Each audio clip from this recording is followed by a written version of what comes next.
चलिए हम VVI objective कहलाते हैं, जो प्रतिवर्ष साल इसी में तो पूछता है। तो आज हम त्रिकोणमिति लेके आए हैं, आप इसको याद कर लीजिए या लेट लीजिए। ये क्या कह रहा है कि ए त्रिभुज ए और बी और सी में ए बी एवं ए सी मध्य बिंदु डी और ई इस प्रकार है कि डी डी समानांतर है बीसी के तथा बीसी बराबर है 8 सेंटीमीटर तथा डी का मान ज्ञात कीजिए। तो इसका मान कितना होगा? तो यहाँ पे देखिए, यहाँ पे दिया है 8, कितना दिया है 8, तो 8 का हम आधा करेंगे, तो 8 का आधा करेंगे तो कितना होगा?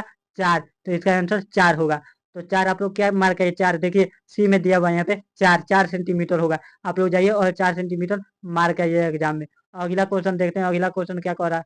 अगला क्वेश्चन कह रहा है दो समरूप त्रिभुज की संगत भुजाओं का अनुपात, दो समरूप त्रिभुज की संगत भुजाओं का अनुपात 4 अनुपात कितना है? 9 है, तब उसका क्षेत्रफल ज्ञात कीजिए। तो आप लोग जानते हैं कि क्षेत्रफल का मतलब होता है स्क्वायर, यानी 4 का स्क्वायर कितना होगा? 4 का अगर हम वर्ग करेंगे तो ये हो जाएगा 16, 4 का वर्ग करेंगे तो 16 हो जाएगा, और 9 का वर्ग करेंगे तो कितना हो जाएगा? 81। तो 16/81, इसका आंसर कितना होगा?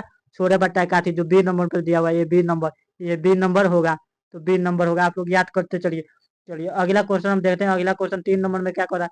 3 नंबर में कह रहा है कि यदि एल समानांतर है एम एम के, मतलब ये एल है वो बराबर है किसका? एम का। तो डी का मान ज्ञात कीजिए। तो डी देखिए, डी यहाँ पे दिया हुआ है, तो D three D plus 50 degree दिया हुआ है, तो उसका मान कितना होगा? तो इसको बनाने के लिए हम क्या करेंगे? समीकरण से हल करेंगे। तो समीकरण से हल करने पर इसका आंसर कितना आता है? इसका आंसर हो जाएगा 22। तो हर कल 22, इसका आंसर होगा 22, यानी ये नंबर सही है। सही है। अगला क्वेश्चन हम देखते हैं चौथा नंबर। चौथा नंबर क्या कह रहा है? चौथा नंबर में कह रहा है कि सभी समबाहु त्रिभुज होते हैं, मतलब सभी समबाहु त्रिभुज क्या होते हैं? समरूप होते हैं कि कैसा कि समानुपाती होते हैं कि कैसा होते हैं? तो हम जानते हैं कि सभी समबाहु त्रिभुज समरूप होते हैं, और सभी समबाहु त्रिभुज क्या होते हैं? समरूप होते हैं, तो उसका ए सही हो जाएगा, चौथा का ए। अगला क्वेश्चन हम देखते हैं।